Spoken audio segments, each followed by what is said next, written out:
വേഗം വരുന്ന നമ്മളുടെ കർത്താവായ യേശുക്രിസ്തുവിൻ്റെ തന്നെ നാമത്തിൽ എല്ലാവർക്കും സ്നേഹവന്ദനം. ലോകവ്യാപകമായി സമാധാന ശ്രമങ്ങൾ നടന്നുകൊണ്ടിരിക്കുന്ന നാളുകളിലൂടെയാണ് നാം കടന്നു പോകുന്നത്.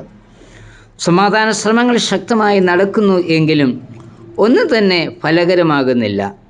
ഇതിനിടയിൽ UN ബദലായി ആഗോള കൂട്ടായ്മയ്ക്ക് അമേരിക്കൻ പ്രസിഡന്റ് ഡൊണാൾഡ് ട്രംപ് നീക്കം നടത്തുന്നു എന്ന വാർത്ത നാം എല്ലാവരും വായിച്ചിട്ടുണ്ടല്ലോ. ഗാസയുടെ ഭരണമേൽനോട്ടത്തിനായി രൂപീകരിക്കുന്ന ഈ സമിതിയുടെ പേര് ബോർഡ് ഓഫ് പീസ് എന്നാണ്. ഗാസയുടെ പുനർനിർമ്മാണത്തിന് ശേഷം ആഗോളതലത്തിലും സമാധാന പാലനത്തിന് ഇടപെടുവാൻ ഐക്യരാഷ്ട്ര സംഘടനയ്ക്ക് ബദലായുള്ള സംരംഭമായാണ് ബോർഡ് ഓഫ് പീസിനെ ട്രംപ് കടുരേഖയിൽ അവതരിപ്പിച്ചിരിക്കുന്നത്. സമാധാന സമിതി സ്ഥിരാംഗത്തിനായി ഒരു രാജ്യം നൽകേണ്ടത് $100 കോടി ആണ്. ബോർഡ് ഓഫ് പീസ് BP രൂപീകൃതമാകുമ്പോൾ സമാധാന ശ്രമങ്ങൾക്ക് ചുക്കാൻ പിടിക്കുവാൻ ലോകവ്യാപകമായി 2 സംഘടനകൾ ഉണ്ടാകും, UN-ഉം BP-യും. ഇവ രണ്ടും കൂടി സമാധാനം ഉണ്ടാക്കുമോ അതോ സമാധാനം ഇല്ലാതാക്കുമോ? സമാധാനത്തിനു വേണ്ടി നമുക്ക് പ്രാർത്ഥിക്കാം. രാജ്യങ്ങൾ തമ്മിലുള്ള ബന്ധങ്ങളിൽ മാത്രമല്ല, സമൂഹത്തിലും സഭയിലും കുടുംബത്തിലും എല്ലാം ഈ ഭീഷണി നിലനിൽക്കുന്നുണ്ട്. ദൈവം മനുഷ്യനെ സൃഷ്ടിച്ച് ഏദനിലാക്കിയത് സന്തോഷ സമാധാന സമർത്ഥമായ അനുഭവങ്ങളോടുകൂടി ആണ്. എന്നാൽ പാപത്തിൽ വീണ മനുഷ്യനെ ദൈവം ഏദൻ തോട്ടത്തിൽ നിന്ന് പുറത്താക്കി. അതോടുകൂടി മനുഷ്യൻ്റെ സമാധാനവും നഷ്ടപ്പെട്ടു. സഹോദരൻ സഹോദരനെ കൊന്നു. അന്ന് നഷ്ടപ്പെട്ട സമാധാനം ഇന്നും അതേപോലെ തുടരുന്നു. എന്താണ് സമാധാനം? സമാധാനത്തെ പറ്റിയുള്ള ധാരണയിൽ വൈവിധ്യങ്ങൾ കാണാം. മത തീവ്രവാദികൾ ഭീകരപ്രവർത്തനങ്ങളിൽ കൂടി സമാധാനം ഉണ്ടാക്കുവാൻ ശ്രമിക്കുന്നു. ചൈനയിൽ നിന്ന് ഒരു ക്രിസ്ത്യാനി വർഷങ്ങൾക്ക് മുൻപ് കേരളം സന്ദർശിച്ചപ്പോൾ സമാധാനമെന്ന ആശയത്തെ ഒരു ചിത്രത്തിൽ കൂടി വരച്ചു കാണിക്കുവാൻ ആവശ്യപ്പെടുമ്പോൾ അദ്ദേഹം ചിത്രഭാഷയിൽ ഇപ്രകാരം വരച്ചു കാണിച്ചു: മനുഷ്യൻ്റെ വായും സമീപെ ചോറും. വായിൽ ആഹാരമുണ്ടെങ്കിൽ സമാധാനം കൈവരും എന്നാണ് അവർ ചിന്തിക്കുന്നത്. വിശുദ്ധ വേദപുസ്തകത്തിൽ സമാധാനം എന്നതിന് ഉപയോഗിച്ചിരിക്കുന്ന എബ്രായ പദം ഷാലോം എന്നാണ്. ഇതിനർത്ഥം ദൈവവും സകല മനുഷ്യരും തമ്മിലുള്ള രഞ്ജിപ്പ് എന്നാണ്. അതായത് ഏദൻ തോട്ടത്തിൽ വെച്ച് നഷ്ടപ്പെട്ട ദൈവവുമായുള്ള ബന്ധവും ഏദൻ തോട്ടത്തിന് വെളിയിൽ നഷ്ടപ്പെട്ട സഹോദര്യ ബന്ധവും പുനഃസൃഷ്ടിക്കുമ്പോൾ മാത്രം ലഭിക്കുന്ന ഒന്നാണ് സമാധാനം. മനുഷ്യൻ്റെ പ്രയത്നങ്ങൾ കൊണ്ടൊന്നും സമാധാനം കൈവരുത്തുവാൻ കഴിയുന്നില്ല.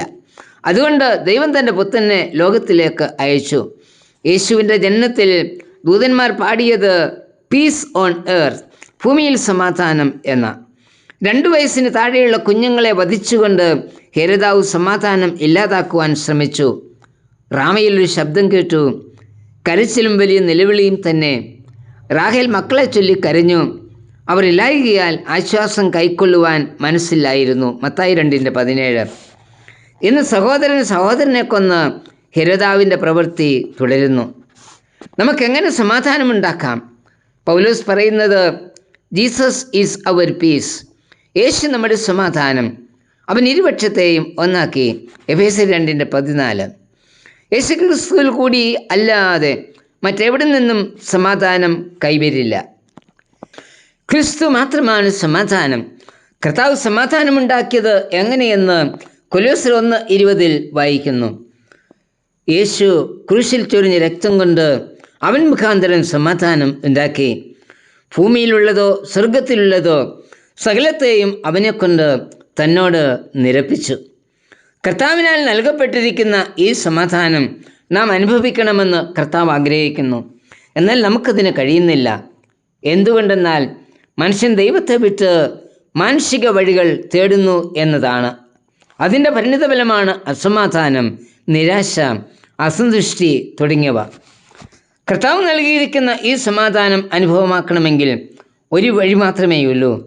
നാം ദൈവത്തിങ്കിലേക്ക് തിരിയണം. Peace is the gift of God. സമാധാനത്തിൻ്റെ മക്കൾക്ക് ദൈവം നൽകുന്ന സമ്മാനമാണ്. ഇന്നത്തെ യാതൊരു പ്രവർത്തനങ്ങൾ കൊണ്ടും സമാധാനം പൂർണ്ണമായി ലഭിക്കില്ല. വർദ്ധിച്ചു വരുന്ന ഇന്നത്തെ സകല പ്രശ്നങ്ങൾക്കും പരിഹാരം യേശുക്രിസ്തു മാത്രമാണ്. കാൽവരി ക്രൂശാണ് മനുഷ്യനും തമ്മിലും മനുഷ്യനും ദൈവവും തമ്മിലുള്ള വേർപാടിന് നടിച്ചുവർ ഇടിച്ചു കളഞ്ഞത്. കർത്താവിൻ്റെ ക്രൂശിനടുത്തേക്ക് വരാതെ നമുക്ക് സമാധാനം ലഭിക്കില്ല. കർത്താവ് നൽകുന്ന സമാധാനം അനുഭവിച്ച് ചുറ്റുപാടുകളിലും സമാധാനം പകരുവാൻ വിളിക്കപ്പെട്ടവരാ നാം. സമാധാനം ഉണ്ടാക്കുന്നവർ മാത്രമാണ് ദൈവത്തിൻ്റെ പുത്രന്മാർ. മത്തായി 5:9. നമുക്ക് ദൈവത്തിൻ്റെ പുത്രന്മാരായി തീരാം. കർത്താവേ, എല്ലാ പ്രശ്നങ്ങൾക്കും പരിഹാരകനായ നിന്നിൽ പൂർണ്ണമായി സമർപ്പിച്ച് സമാധാനം അനുഭവമാക്കുവാൻ എന്നെയും സഹായിക്കണമേ. ആമേൻ.